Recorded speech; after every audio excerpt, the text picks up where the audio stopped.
I am also going to be recording this event. So if you don't feel comfortable with the record, it will be available. If you do have other questions or maybe you don't get everything answered, it will be available from a recording standpoint. So just a little bit about Zoom, since we all live in this world. I was doing a little bit of research last night. The average adult attention span on these virtual platforms is 10 minutes. And they say that it's all up to the speakers to have engaging and enriching education. So the speakers have a really big job today to make that happen. But as a rule of thumb, this study said to give yourself the 20-20-20 rule. So no more than 20 minutes of content. And then while speakers are transitioning, give yourself a quick 20-minute break and look ahead versus looking at your screen 20 feet. So no more than 20 minutes of contact, give yourself a 20-second break, and then look ahead 20 feet. So that was an interesting way of looking at things. So getting into, you all didn't want to hear me talk about Zoom etiquette here, but getting into the nuts and bolts of what we're going to talk about today. We're going to be looking at breaking down fungicides with John Schoenhals and looking at, does newer mean necessarily better, and addressing application timing on today's diseases. Tissue testing with Kyle Poling, what do the results mean and why do we do it?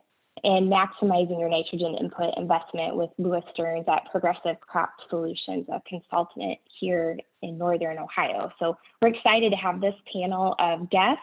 We're going to go ahead and kick it off with John talking about fungicides here. I'm going to stop sharing, John, and you can go ahead and share your screen. There you go. Great. Well, hey, thanks, Chastity, and thanks for everybody for joining on. We've got a great crowd on this morning. Like Chastity said, we're going to try to keep this moving so we don't sit on anyone talking too long. We'll hopefully have time for questions after each speaker. If not, we'll stick around at the end to answer questions that have come in. So would really encourage everybody to use the Q&A feature on Zoom to submit questions, and hope this is engaging and informative for everybody on the call. I'm gonna, first topic here is on fungicides and kind of some of the nuts and bolts around corn and soybeans, and really honing in on what are the key things to do to make sure that we have success as we're applying fungicides to corn and beans. Starting off with just a few basic principles kind of guiding the way that I think about fungicides. First of all, fungicides protect yield. Fungicides don't necessarily add yield. So as we think about choosing whether or not to apply a fungicide, field that's already been hurt with stand reductions, drainage issues, fertility issues, other things like that, that yield potential has been diminished. Fungicide is not going to bring that back. It's going to be able to help preserve yield that still remains. So it's helpful to be able to do an analysis of remaining yield potential and use that to determine what fields should be applied and make that investment. And then the other piece that I'm going to spend quite a bit of time in this next 15 minutes or so talking about is timing. Proper timing is essential for success with fungicides, much like many other things that we do in the crop. We can have the best laid plans and intentions, the right products, the right application procedures. But if we miss timing, we probably won't end up with the results that we hope for, and ROI may not be maximized. So that's going to be one of the key things talking about as we go through here today. I'm going to jump right into soybeans.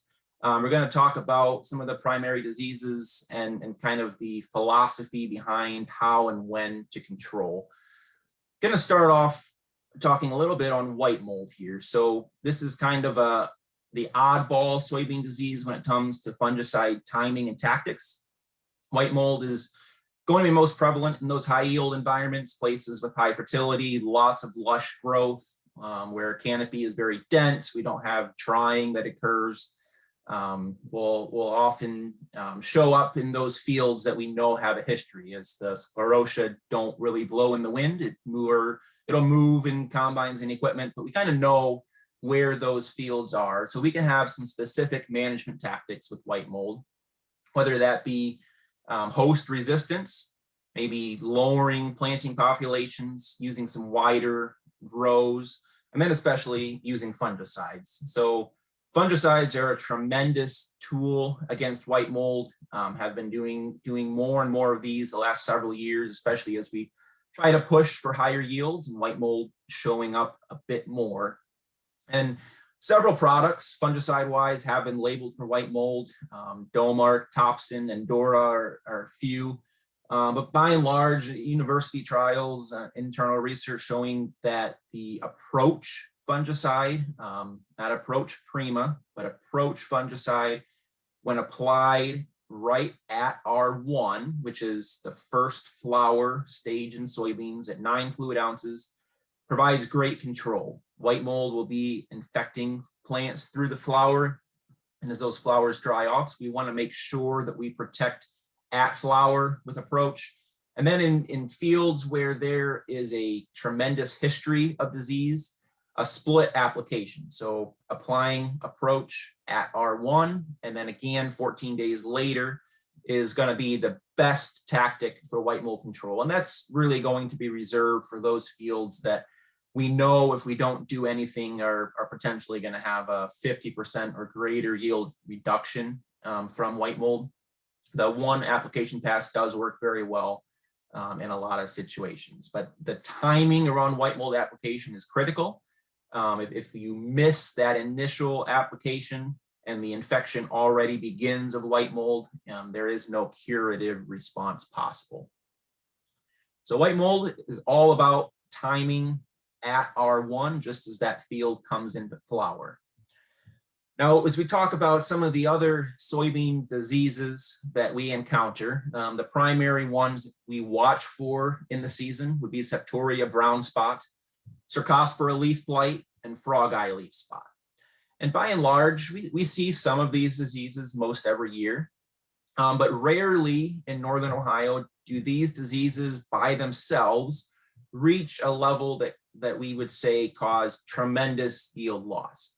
However, we still talk a lot about applying foliar fungicides to soybeans in every given year. And that's because not only are we targeting these specific diseases with the fungicide, but we're also concerned about the overall late season plant health and grain quality. We want to keep that plant alive, filling seeds as long as we can, and fungicides help tremendously with doing that plant health piece, as well as protecting against the listed diseases here and several other more oddball diseases that can show up in any given year. So when we consider fungicide timing to soybeans, again, we talked about white mold, extremely important, but the foliar application for overall plant health and disease management is also very important. This has been shown in a variety of studies, but we have pretty much determined consistently that the R3 growth stage in soybeans is going to be the most optimal for ROI yield benefits. R3 is listed on the screen. It's when there is a pod that reaches 3/16 of an inch long at one of the 4 uppermost nodes of the plant. When we apply fungicides at around that time, that's going to be the most consistent and greatest yield response. It also works fantastic to add insecticide at the same time to provide synergies. Now, I want to go just a little bit deeper into the why behind where we determine this timing to be. So the graph on the screen is showing soybean basically growth, dry matter accumulation. And as we move later into the season, you see dry matter rapidly begins to increase in the plant. We're producing leaves and stems, and then the blue and the red colors are showing pods and seeds. So if we apply a fungicide too early, say we apply it right at the R1 stage and we're not targeting white mold, you can see here that we've only accumulated about 20% of the total dry matter of that crop. And that fungicide will provide protection for maybe 3 weeks or so. But then most of the grain fill and pod set timing, we don't have that protection. So we kind of go a little bit on the early side. We compare that to R3 and maybe late R3 to early R4. That's right at the time when pod set is happening in earnest and grain fill begins to happen very rapidly. So R3 balances the right amount of time to allow protection of that plant health advantages in that key time of pod set and grain fill, and help that plant stay healthy into the end of the season. If we apply a fungicide too late in the season, maybe it's R5 or later, by that point, we've already accumulated a lot of the dry matter in that plant. Grain fill is rapidly underway, pod set has finished, and we've just kind of missed the boat. You see, we still often see yield advantages to even as late as an R5. However, the inconsistency becomes a lot greater, and the possibility for decreased ROI is also much greater. So the R3 timing is ideal. Oftentimes when we're aiming for foliar disease protection, we do consider being a little bit late on soybeans to being better than too early, so that we're maximizing protection and plant health during pod set and the seed fill timing. I have a chart on the screen here that I understand you probably cannot read this on your computer. We will put a link in the chat box on Zoom so that you can access and download this chart, basically comparing and showing a lot of the fungicide products that are available, and then comparing their activity on some of the key diseases. So you can see that toward the right side of the screen, the circles. The darker green the circle, the better the control. And you can see across a lot of our common products, very, very good control on these soybean diseases. And there's also no fungicide product that is perfect or is the ideal scenario. Every fungicide has good parts, bad parts, things that work well, things that maybe don't work as well. You can review this chart. We won't spend time going through this today, but there's new products on here. There's older products. Approach is listed here as a tremendous tool for white mold. Approach Prima and many other fungicides are extremely beneficial for plant health and for the ability to keep that plant healthy into the late part of the season.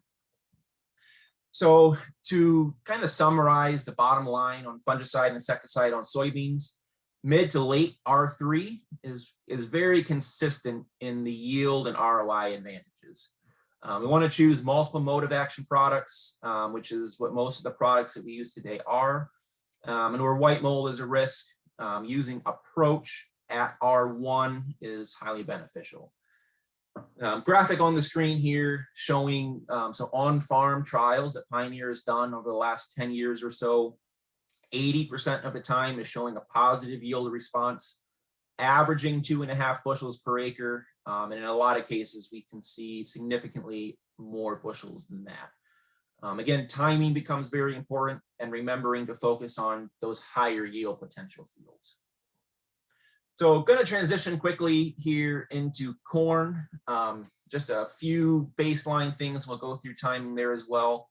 Northern corn leaf blight, gray leaf spot, and tar spot being the primary diseases that we want to aim for with a fungicide in corn. And these diseases do show up in pretty high levels in some spots every year. Tar spot being the newest disease that we have found now in Ohio the last 3 years. Each of the last 3 years, it's been increasing in severity and incidence. However, it's shown up late enough each year that we've not really had a tremendous yield limiting situation. Southern rust may show up in Northern Ohio, pretty rare, common rust being not a large concern. So when it comes to fungicide timing in corn, I listed out a number of timings that we often consider, and there can be reasons to consider each of these timings. Again, a similar chart as with soybeans here, we're showing the ability of that plant to grow and get dry matter, and basically showing that life cycle of the corn and when we start grain fill and so on. So an early vegetative fungicide makes the most sense in a very high yield, high management situation where we're going to do a split application of fungicide, apply one early and again late, just to make sure that we maximize yield potential all season long with that crop. At VTR1, that's kind of been the timing where we most commonly consider corn fungicides.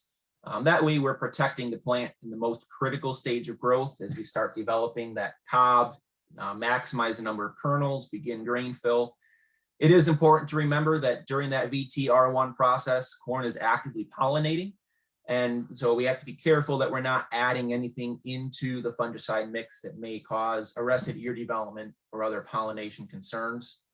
And for those reasons, some people sometimes like to kind of let corn do its thing during that early VTR1 stage, maybe push an application of fungicide just a little later to brown silk, where there can be more flexibility in what's added in that tank mix without as many concerns on reproductive interference.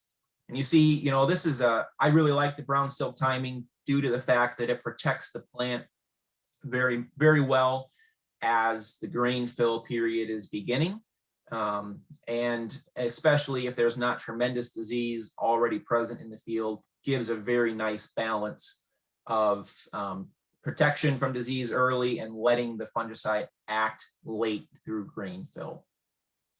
The R3 stage has become a little more talked about in the last couple of years because of tar spot and it showing up late.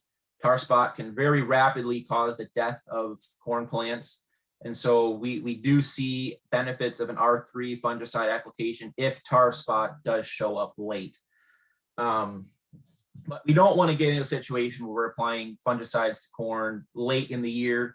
When that corn starts denting, a lot of the yield is already made and the chance for ROI is going to be really decreased. So timing in corn is a lot dependent upon the disease that we're after and when exactly that disease shows up. And it can feel like a guessing game a lot of times to figure out when's the best time in corn. I think the brown silk VTR1, that time frame is the best on average, but there may be some better ways to figure that out. And one of the things that Pioneer's been doing is looking at how we can model disease prediction for gray leaf spot, northern corn leaf blight, and tar spot. So last year, Pioneer actually was able to set up a study, a field level study. You can see they left an untreated check in the field.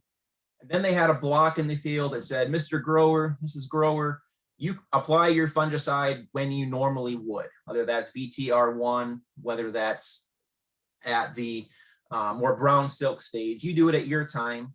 And then we'll leave another block in the field for when the model will say spray that field. And then we can make some nice comparisons.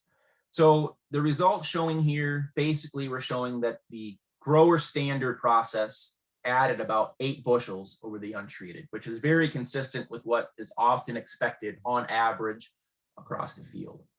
Now, what's really exciting here is that the model predicted versus the grower standard added an additional 5 bushels. So the model was 13 bushels better than the untreated.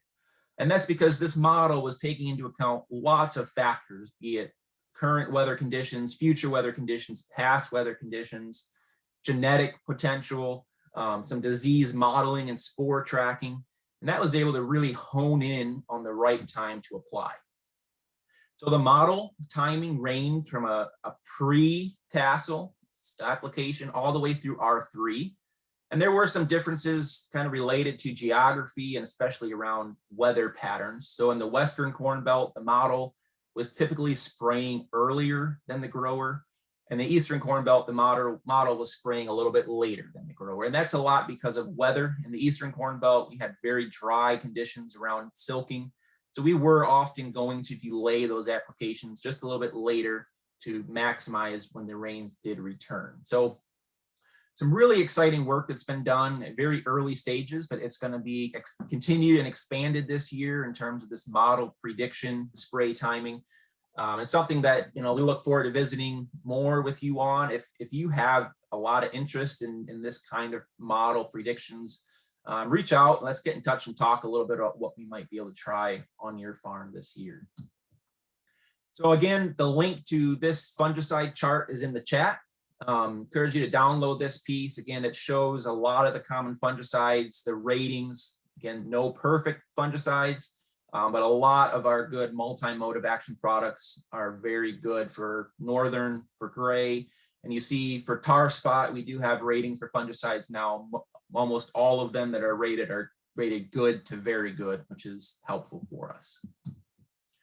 Just about out of time here, but just wanted to have one piece in here on gibberella ear rot, as that was a really big factor in a lot of areas this past growing season, leading to vomit toxins. There's been a lot of questions around what can we do with fungicides to help prevent gibberella. There's a lot of research still underway, but what we found is that the typical method of spraying fungicide over the top with an airplane or ground rig during silking is fairly inconsistent, just because there's very limited amounts of fungicide that actually can hit the silks.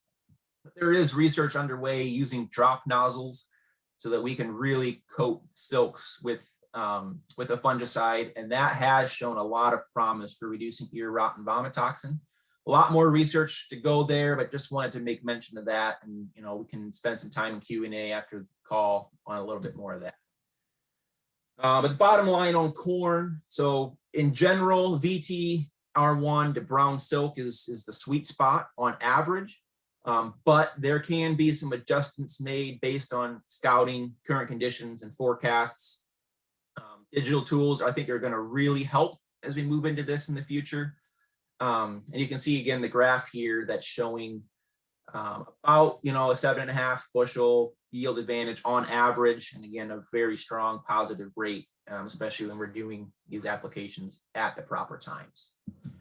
So with that, I think we're probably going to move on to the next speaker unless there's a quick question. But thank you for being on the call today, and look forward to visiting more on some of these topics in the future.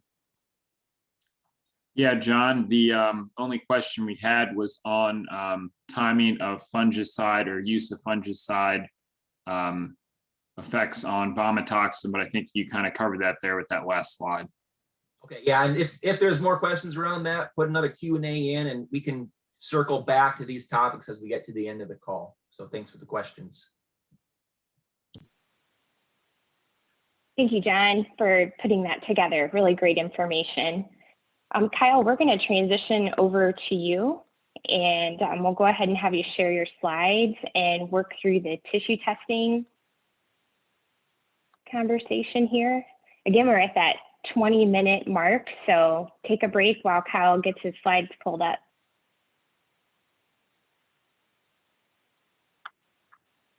Kyle's a field agronomist on, what would you say, Kyle, more the west central side of the state, or part of Northwest Ohio as well.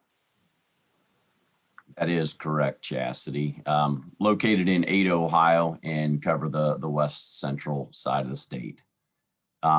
So just to check, Chastity, are you seeing my my screen there? I'll unmute myself here. Yes, I do see your screen. We see it in the notes format though, not in the press. There you go. Perfect. Looks great. Okay. Thank you for the check there. So today I really wanted to spend some time talking about how to find success with tissue sampling. Tissue sampling is a tool that's gotten a lot of press, and wanted to spend a bit of time talking about what is it, proper sampling techniques, and then specifically, how do you use this tool to know if nutrients are limiting potential to reach your yield goal? And I'm going to share some data and research that Pioneer set out on a path in 2017 and continued through 2020 to explore the relationship between corn and soybean yield and plant nutrient levels at key growth stages in the growing season, really with a concentration on developing nutrient sufficiency range for maximum yield. So in the first slide here, I want to show this slide to demonstrate the relationship between nutrient concentration in the plant, which is represented on the x-axis moving from left to right on the screen, and yield moving from top to bottom. So in very simple terms, we can break out this relationship into three buckets: yield limiting, adequate, and excessive. So when a nutrient is extremely deficient, oftentimes the plant will show a visual symptom, whether it be leaf striping or color discoloration. However, there is a point in time designated by the red rectangle there that we would consider to be hidden hunger. This is where symptoms of deficiency are absent visually, but yield is still limited.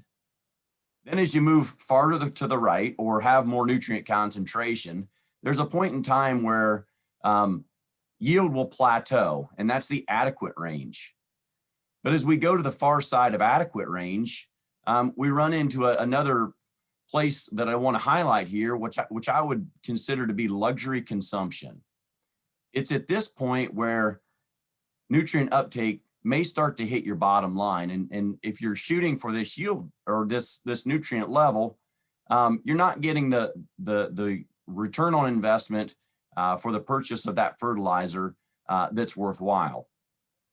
And then on the far right of the chart, we can get to a point in time with some elements of excessive uptake that can be toxic and actually be yield limiting on the far right of nutrient concentration.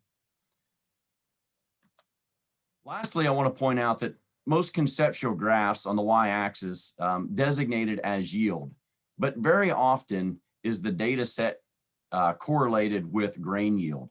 And that's really what set Pioneer on this journey, this path to correlate nutrient content by grain yield. So in really simple terms, what is tissue sampling? You're simply quantifying the nutrient concentration in the plant as a percentage of dry weight. Now, generally, most textbooks will say a plant will have about 6% of nutrient concentration by dry weight. However, there can be some variability around that 6% and can vary by time, either calendar date or growth stage, tissue location, and then I would propose grain yield. And again, that's where I'm going to spend most of my time today talking about that variation by grain yield and yield level. So there are 17 plant essential nutrients that are listed in the chart on the right-hand side of the slide here. There's 9 macronutrients and 8 micronutrients. Now, the first 3 macronutrients designated by the blue color are those that plants harvest from air and water: carbon, hydrogen, and oxygen. The next 3 macronutrients, nitrogen, phosphorus, and potassium, we measure in terms of application rates of tens of pounds. Calcium, magnesium, and sulfur, when we're measuring those and making applications, again, they're considered to be secondary macronutrients that we would apply in pounds per acre. And then the micronutrients, being much smaller in plant needs, we would apply in the amounts of tenths of a pound.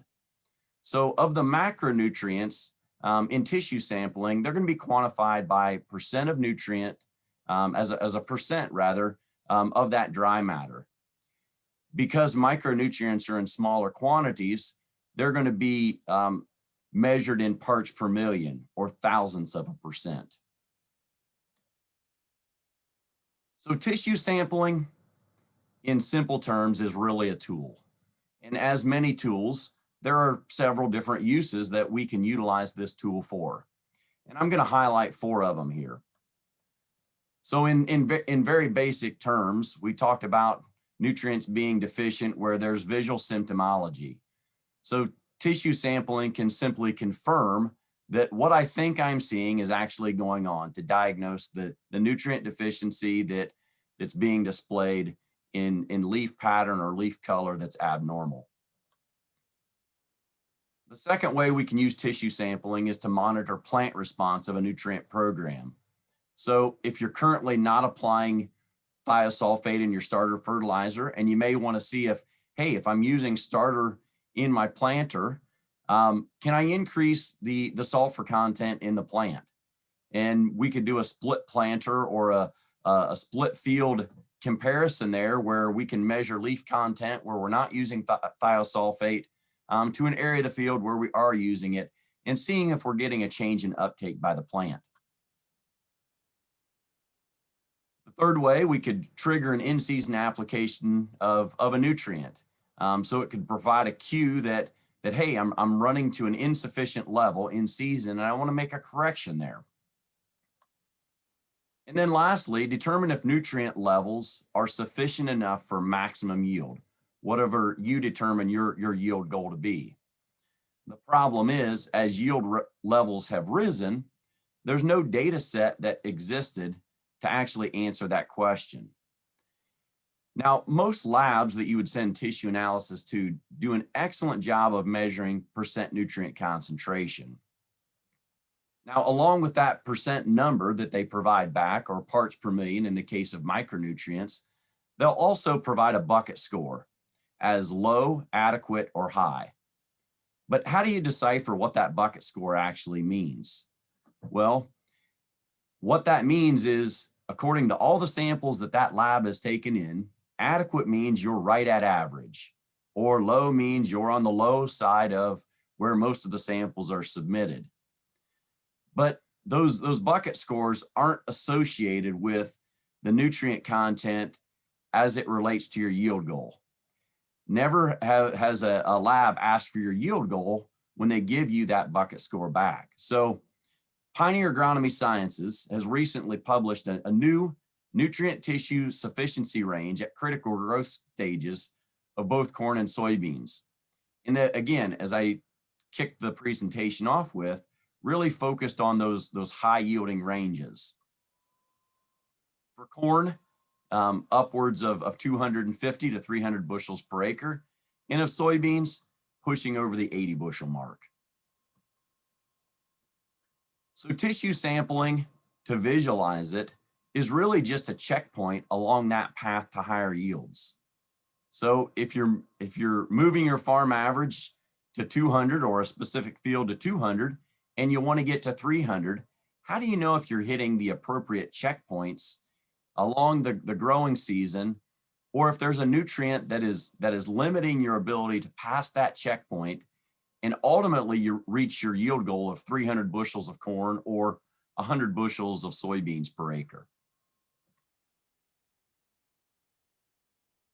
So Pioneer, to characterize yield and nutrient level, focused on specific timings that are important for physiological development within the plant. John did a good job really talking about some of those key timings as it relates to fungicide application. So the particular graph that I'm showing here looks much like a lot of other nutrient uptake patterns in corn, where early in the growing season, you're getting a slight gradual uptake. And this particular chart shows boron uptake. Once we hit V7, V8, we enter the grand growth of vegetative growth. And it's at that point where the plant really takes up a big slug of nutrients. Then as we get into late vegetative growth, there's a plateau. And once we get then past pollination and into early grain fill, we get another big uptake. So it's around understanding that this pattern of uptake that we really wanted to develop nutrient sufficiency ranges that could help us at these key checkpoints to know, hey, are we on track to meet my maximum yield goal, and that my nutrient levels aren't holding back in that goal for the next yield level, whatever that might be. So for corn, our sampling timings that we focused on were right before that big slug of nutrient uptake from V6 to V8. They're at tasseling, or the initiation of reproduction, and then during grain fill, the third period from R3 to R5. And for soybeans, we focused on the start of flowering, the start of pod set, and the start of grain fill at R1, R3, and R5. So to just give you a little bit of detail on and guidance on tissue sample specifically for corn, there are many sources of guidance for collecting tissue sampling. And again, they're generally very similar and focus on a few key points. That being timing or growth stage, the portion of the plant that you want to sample, and then lastly, the amount of tissue that's required for and accurate tests to be completed. So during the seedling or early growth part of the season, when corn is 12 inches or less, you're going to want to sample the entire above ground portion of the plant in the amount of 25 plants. Now you're going to want to cut those plants off right at soil level and not get any soil mixed into your sample. As you move past 12 inches, from 12 inches to tasseling, you're going to want to sample the top leaf with a visible collar. That's the youngest, most mature leaf that has a visible collar. You can see in the picture there, there's a green arrow and a red arrow. The red arrow shows the visible collar on that particular leaf there. The leaf right above it looks the same in size and shape, but you'll notice there's no visible collar. So you're going to want to pull the plant leaf there that has the visible collar designated by the red arrow. And then from tassel to R5, you're going to want to sample the leaf below and opposite the ear. The acronym I'd use to remember that would be lobe. Now, that's where discrepancies between labs and their guidance can differ. The Pioneer sufficiency nutrient levels were developed using this lobe leaf, the leaf below and opposite the ear. Some labs will guide you to pull the ear leaf. And again, that would be in the quantity of 15 to 20 leaves. But again, for the sake of using the Pioneer scale, we're gonna pull that leaf below and opposite the ear. For soybeans, the tissue guidance is going to be, again, at that seedling stage, you're going to sample the above ground plant, cut 1 inch above the soil at 25 plants as the total amount.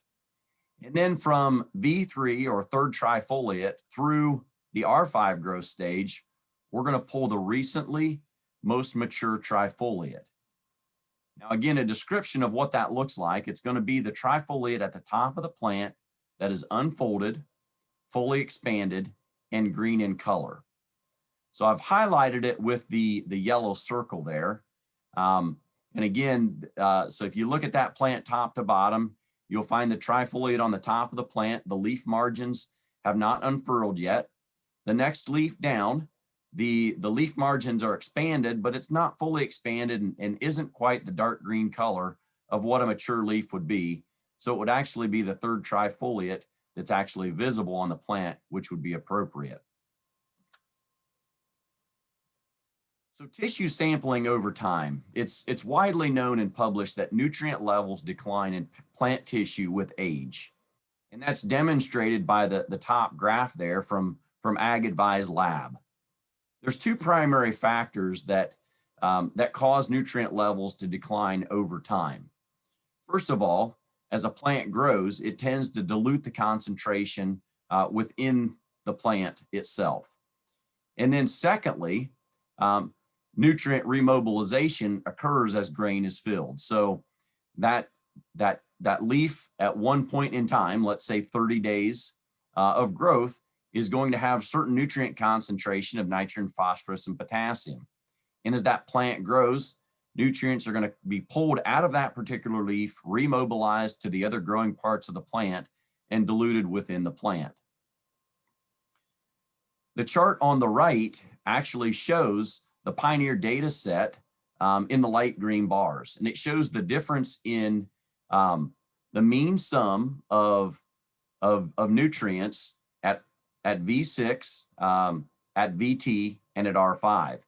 And you can see there's a big discrepancy or big difference drop off in nutrient levels from V6 to VT, and then just a continued slight reduction as we go into R5.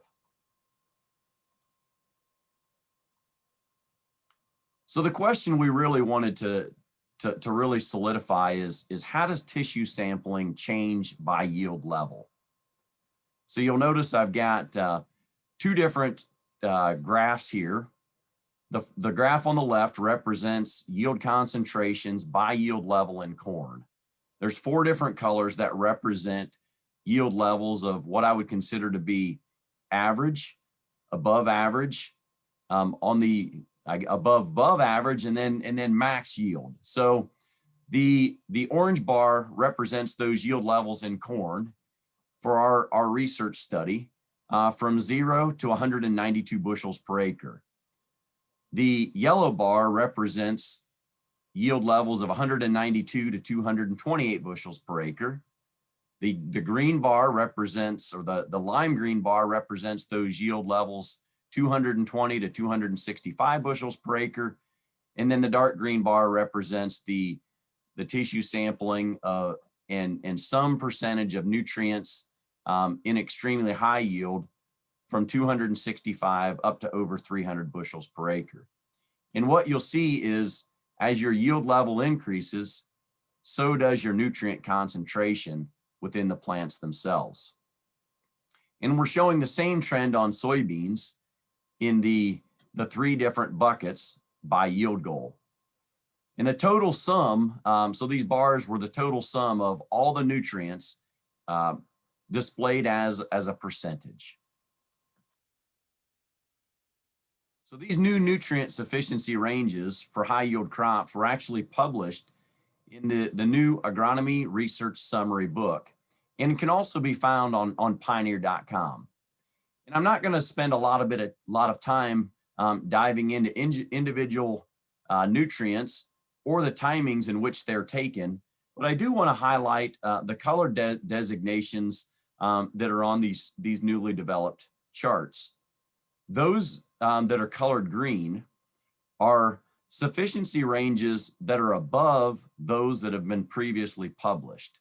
So for extremely high yielding corn, you can see the nitrogen and potassium levels that were determined in our trials shows to be above anything published to this point.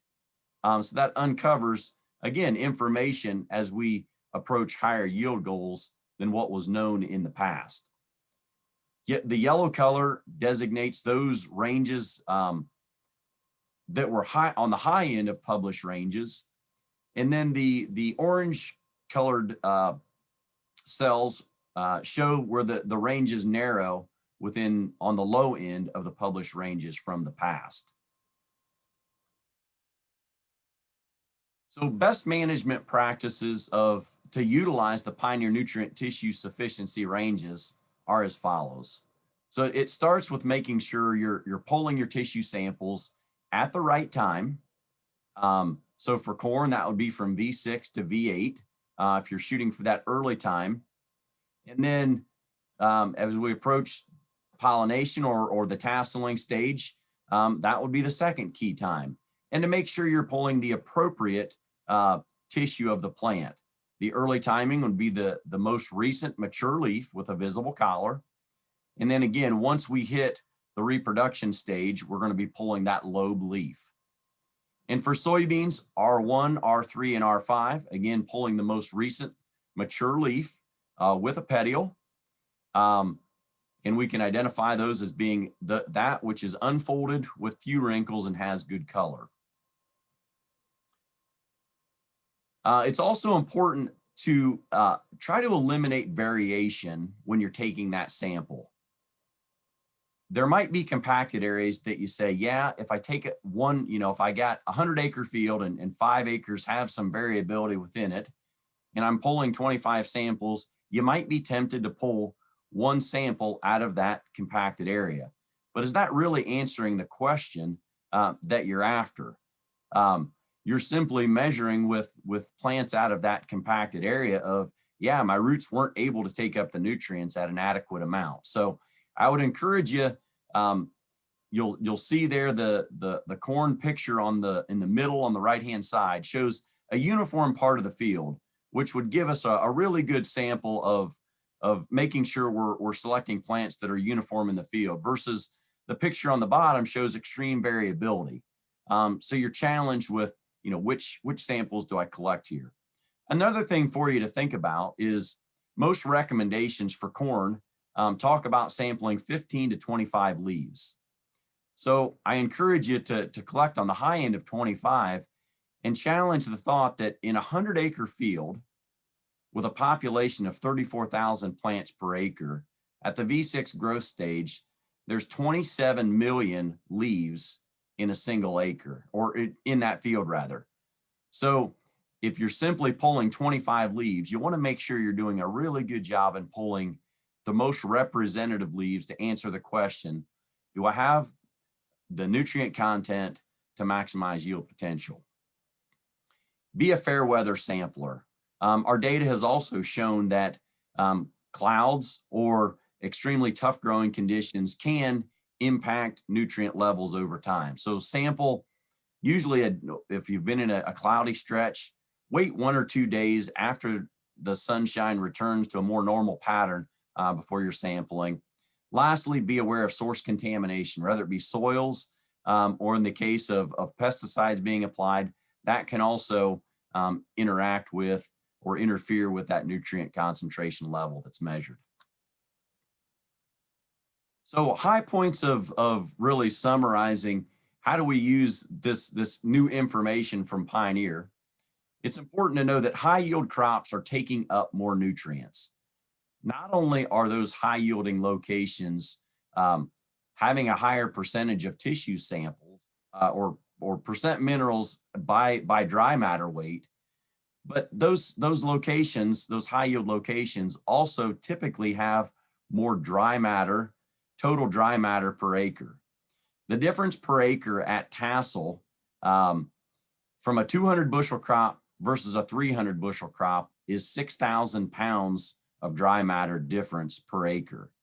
At VT, there's about 21,000 pounds per acre for a 200 bushel crop, and a 300 bushel crop is often 27,000 pounds per acre or more. So it's important, bullet point number 2, to begin to evaluate which practices promote more rapid biomass accumulation on your operation.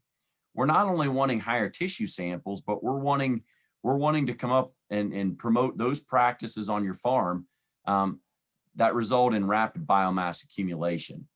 And then lastly, it's important to note that small increases in nutrient concentrations equate with higher biomass levels at a higher rate in regards to actual fertilizer amounts. So with that, I want to thank you for your time. I'll open it up if there's any questions in the queue. And for those that may be interested in more deeper information, I'd direct you to pioneer.com/webinars. To the Forward Thinking Farming webinar series. The title that you're going to be looking for is Finding Success with Tissue Sampling. And Brewer Blessett, our agronomy research manager that really headed up this project, will give even more details and information. All right, Kyle, thank you. We don't have any questions at this time. We did have a few questions earlier on, a few more fungicide questions, which we are going to cover after our next speaker. So with that, we're going to go ahead and move to Lewis Stearns with Progressive Crop Solutions, talking about how to maximize your nitrogen input investments. Lewis, the floor is yours. All right, thanks for having me, guys. My name is Lewis Stearns, run a independent crop consulting company in Bloomdale, Ohio. Chastity, can you see my video or not? I sure Yeah, we can, can see Lewis. You look great. Looks like you're busy on the road, Oh, okay. too. I can't see myself, so if something happens, just bear with me and tell me to move it. So, We can see you perfect. okay, great. So, run independent crop consulting in Bloomdale, Ohio. Several gentlemen that helped me. I was asked to talk about maximizing our nitrogen investment today, mainly because I think we've all heard or have been made aware of the increase in the price of nitrogen and your 28 urea, things like that. As soon as the corn market started to jump up, of course, our inputs started to tag along. So just wanted to cover a few things, a few basics here that we like to talk about. And it's not as complicated as sometimes we make it. You know, I like to take it back to just a math problem. Give me 1 second here. All right, Chastity, go ahead and go to the next slide. So when we think about it, no matter what our yield is, corn takes up roughly 1.15 pounds of N per bushel. So that's if you raise 100 bushel corn or if you raise 300 bushel corn, that's what we're going to have in the grain and the stover. How we get it there, is another thing. So we may be able to apply a lot less than 1.15 pounds of N per bushel, or we may have to apply a lot more depending on a different series of environmental conditions, crop uptake, things like that. So we really need to keep 1.15 pounds of N per bushel in the back of our mind, because that's our starting point. And for the wheat growers out there, I've added, wheat in here. It's the same thing. 1.18 is the number we use. So if you're really into wheat and don't raise any corn, feel free to just use 1.18 times your yield goal, and the numbers will still drive. So go to the next slide, Chastity. So things that are going to affect our nitrogen ROI. So we need to make sure we're setting an accurate yield goal. So in this case, I plugged in 200 times 1.15, tells us that crop over its lifetime is going to need 230 units of N. Now, over the years, I've started to understand the importance of yield goal and setting yield goal and adjusting yield goal. Too many times we just say, set all my fields at 200 and let's move on. And I don't think we can do that with today's current economic environment. We need to really think based on previous yields, what's the best that field's ever done, and let's give it a 5% increase or something like that if we haven't made any big changes to that field. And let's use that as our starting point. Now that can change through the season, but as we're doing our figuring for seed and inputs, let's do the best it's ever done times 5%. The next thing we need to account for is soil efficiency. So dark soils, light soils, you need to think about what kind of soil characteristics you have. Then we go on to environmental effects. So how is that soil or that field affected by rainfall, temperature, different things that are going to hit us during the growing season. Then we need to talk about plant densities. So how many plants or how many straws, I like to think about it, are we putting in that field that are going to be pulling from that nitrogen drink? And then lastly, timing. So we need to time our applications to reduce our exposure to that environment. Next slide. So like I said, make sure we're setting accurate yield goals. If you're just doing it on the field level and don't have the ability to collect yield maps in previous yield history, just go ahead and just do your best. Look back on crop insurance, things like that, and come up with accurate numbers. If you do have yield data, I would encourage you to either look through yourself or have someone help you use those yield maps to figure out where you're the most productive in those fields and where you're the least productive. As you can see in this example here, we've got a 200 bushel yield goal average, but we've got some areas where we're only shooting for 136 in the bottom right in the red there, just because of that's a giant sand hill. And in the dark green, we're 216 bushel. So that's part of, if we can subdivide our yield goals even more, we're going to become even more accurate, because you can see the variation we have with just a 200 bushel average. So let's make sure we're setting accurate yield goals. I think I've said that 4 times now, but it's way more important than it seems on the surface. Next slide. So the next thing we need to do, we need to evaluate soil type. So dark soils, heavy soils, they're going to add to our nitrogen equation. So they can hold nitrogen better. So when you apply it, your losses aren't going to be as quick. If you get rainfall, it's not going to get driven through the soil profile. The other thing you get with a dark heavy soil is organic nitrogen release. So there's a lot of different numbers you can use. Rule of thumb for me, for every % of organic matter you have, I think roughly around 20% is what I feel, or 20 pounds of N per % of organic matter is what you're going to get through the full season in a normal growing season from that organic material. So if you have 4% organic material, I'm pretty comfortable with saying you have 80 pounds available there through the full season. The full season starts as soon as the ground thaws, and then it goes, until it freezes back up. So you're only growing a crop, in a 6-month period of time. So don't think you have that full 80 pounds. You just need to know what's available and then think, okay, how much is available in each month that I'm growing a crop on that field. In contrast, light soils, low organic material soils, we don't get that organic matter release, and we're not as efficient because our large particles aren't going to latch onto that nitrogen and hold it in place. Anytime we get rain, it's going to be driven through the soil profile and has the potential to be driven deep where the roots can't get to it. So that's a minus. So on light soils, we need to apply more. On dark soils, we can generally get away with less. Next slide. So the other thing we see is to make sure that we're seeding the proper seeding rate. As data continues to get better on these hybrids, we're kind of seeing that some hybrids are being overseeded. So 1197, for instance, I'm comfortable with that at a 200 bushel yield goal, only seeding that one 30,000. But there's other varieties, like PO 306 that I like to see at that 34, 35,000. But the thing to remember here is we don't want to put too many plants into the field or more plants than we need, because we're going to have to apply more nitrogen just to feed those plants. And if we get dry or if we stress that hybrid out too much, we're going to basically short that and cause ourselves some problems. So there's economic seeding rate calculators out there that John and Kyle, I'm sure would be glad to share with you, and Chastity as well. But really dial in your seeding rates, based on those hybrid characteristics. The other thing to remember with hybrids are each one has a different nitrogen use efficiency.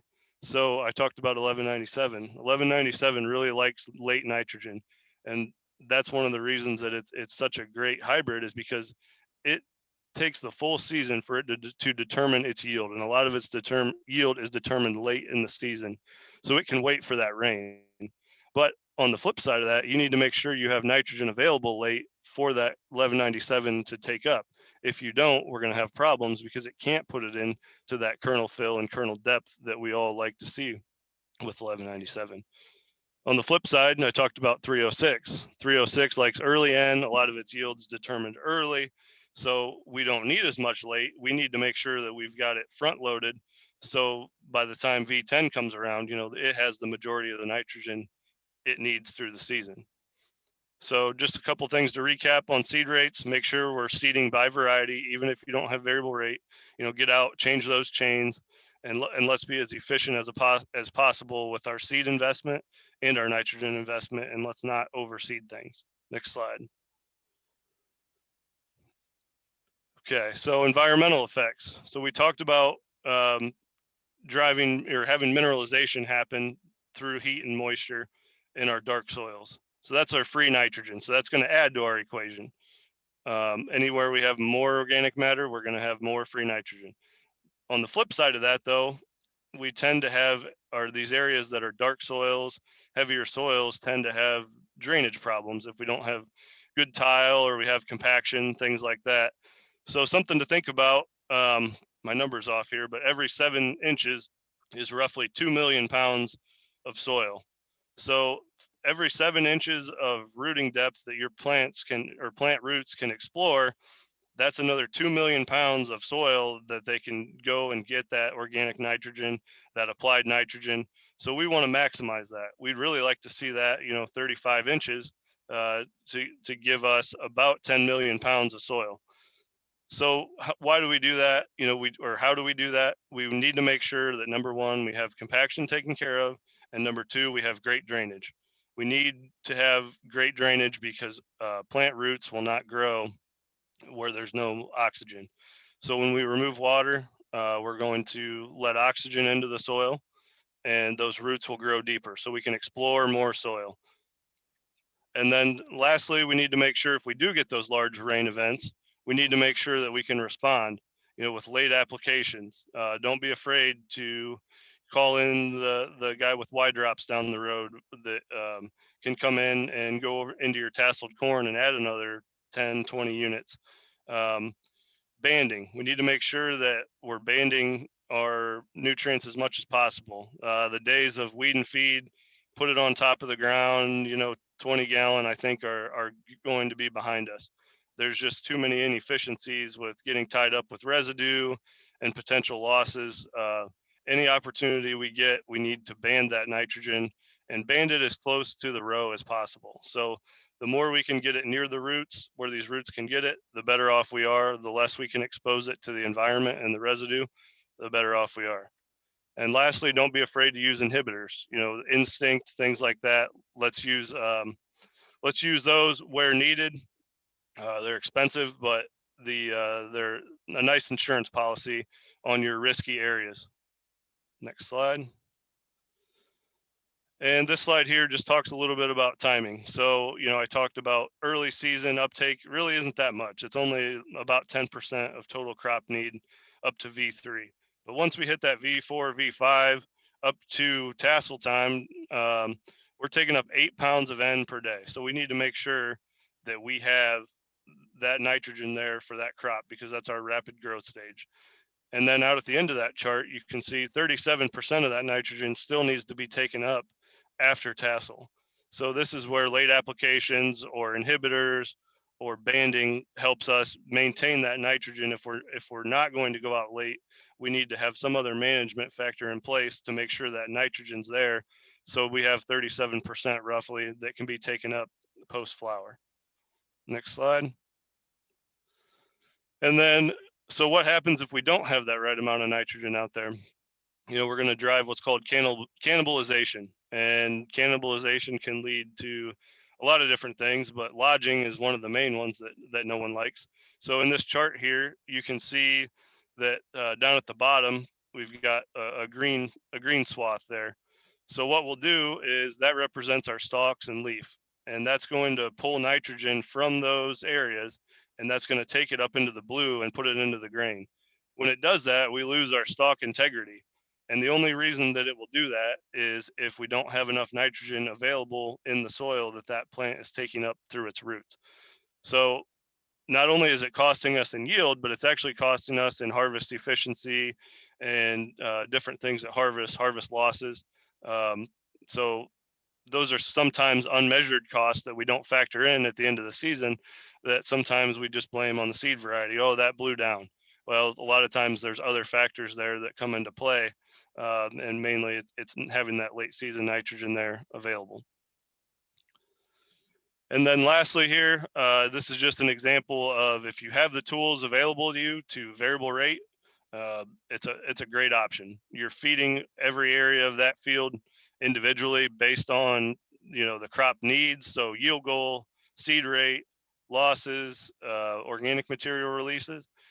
And you can change that through the season based on modeling. So if we are on a sandy soil and we get big rains and we model that we're losing a lot of nitrogen, we can make a rec to come in and hopefully put some more on to maintain that yield goal or push that yield goal because of that extra rain. So if you've recently upgraded technology and you have it available, don't be afraid to leverage that. It's going to cost you a little bit of money, but I can assure you that the ROI is starting to be huge as we start to understand how to use this data more. So that was really the gist of what I had. I wanted to keep it short here to maintain our time frame. If there's any questions, I'd be happy to answer them. If not, send them to the crew and they'll pass them along to myself.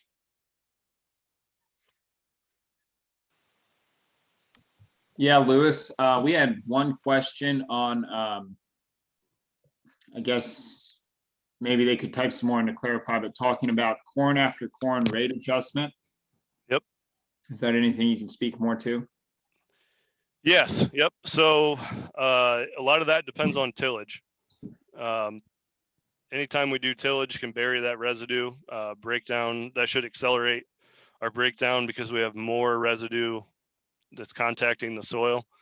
But depending on the previous corn crops yield and the amount of residue we have in a no-till situation, I mean, we could be looking at up to 60 to 80 pounds more nitrogen we need to put down, and we need to have that out early, so we don't pay that what's called that carbon penalty.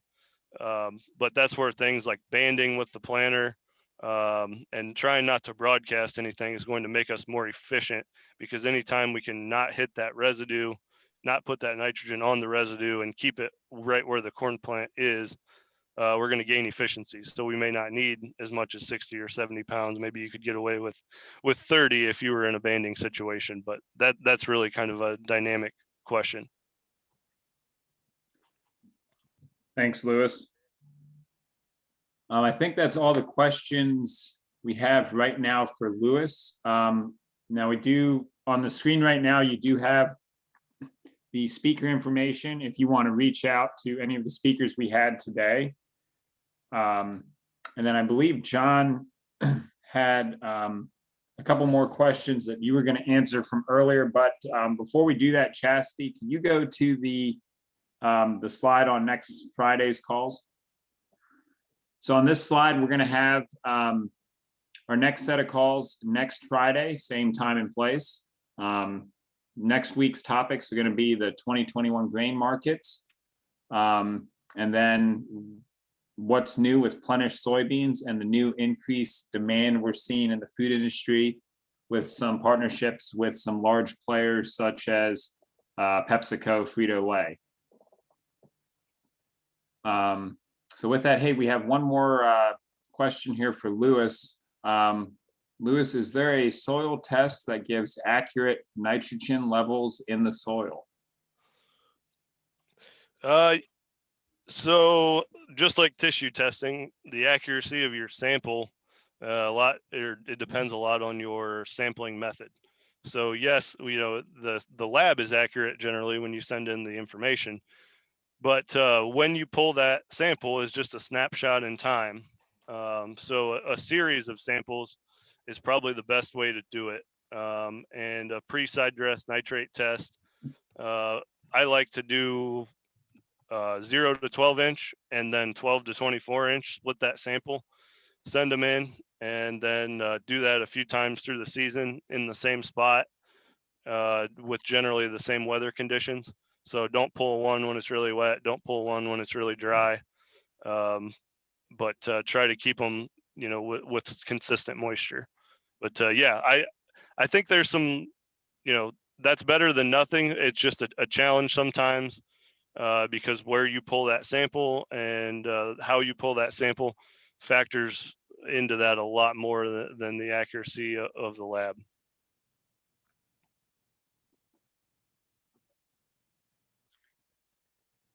Thank you, Lewis. John, would you be able to cover the questions? We had a couple earlier on fungicide. I know Austin had one about ground rigs versus airplanes. Yep, I can get to that. That's a great question, Austin. In theory, the ground rigs are better from the standpoint of you're applying a lot more gallons per acre compared to an airplane that's only 2-3 gallons per acre. You can have full 15 plus, whatever you want. So coverage is going to be greater. You can cover the entire field. If looking at a field level, the airplanes aren't going to get all around the edges and corners and around woods and things like that in a lot of cases.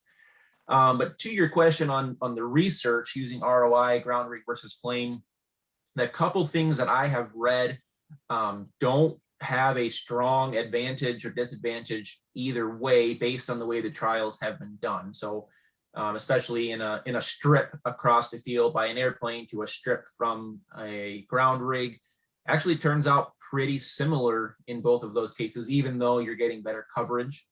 Now on a field level, again, I like ground rigs from the fact that you can cover the whole field and you're going to have consistency where the airplane maybe isn't. But I think what I've seen on research there, it's not been extremely conclusive and really sway one way or the other. The airplanes do a tremendous job with the way that they are depositing the product. Some of the airflow that they have engineered with the wings and the way they spray the product, they do get very nice control with the airplanes. I've got something to add there, Ben, if I can. Yeah, go ahead, Lewis. The other thing to remember is the product you're using. A lot of newer fungicides are very mobile in the plant now compared to some of the older products. So you don't have to cover the whole plant often or as much as you did maybe 5-10 years ago with some of the older fungicides. A lot of these new chemistries are very mobile. So if you get it on one part of the leaf, it can transfer through the plant pretty well. So that's something else to keep in mind there. Yeah, thanks, Lewis. Hey, we had one more question pop up for you, Lewis. Hog manure that is applied in the fall, how much nitrogen will be available, if any, the next growing season, or will it all be lost? That's a great question. We started a series of trials last year with that, and we found some really interesting information. We were able to cut rates back as much as 70 units of nitrogen, which corresponded with about half of our organic nitrogen that showed up on our manure test. And a lot of that depends on what kind of winter you have. So right now, when the ground's froze up and it's cool, we're not breaking down that organic nitrogen, and it's not getting lost because we're not having a lot of rainfall. So we're a lot more efficient. But I'm pretty comfortable with taking, I would tell you to definitely do some strips yourself, but I would say at least 30% of that organic nitrogen that shows up on your test, I'm okay with leaving that out and leaving some test strips and dialing that in yourself. But again, 30% of that organic nitrogen that shows up on your manure test, I think you can take that out of the program as long as you don't have a very wet and warm winter.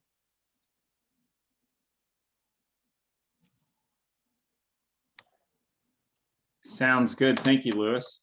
Yeah, I guess that with the cold winter this time of year, that's definitely going to help us a little bit hold some nitrogen. So, John, I believe you had a little bit more you wanted to comment on an earlier question as well. Yep, there was a question from Denny on using a fungicide making vomit toxin worse, and just wanted to offer a couple other comments there. The Gibberella ear rot that we had this year is the same pathogen that causes head scab in wheat. We do know from head scab and wheat that the strobilurin-based fungicides can cause vomitoxin in wheat to be higher if we're using those at heading, which is why things like Prosaro and the new Moravis product are triazole-based products. They do not include a strobilurin. When it comes to corn vomitoxin and Gibberella ear rot, there's not as much known about how the strobilurin fungicides impact at all, or if any.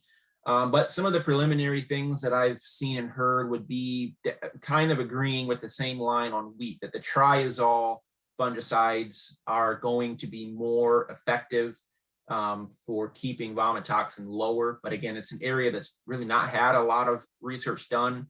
But given the fact that it's the same disease as head scab, if you're applying a fungicide directly to the silk in a drop nozzle type situation, avoiding a strobilurin, using a triazole type product would be a benefit until we get to know just a little bit more. So I just wanted to address that question. It's a great question from what we know in wheat and the relationship to corn as well.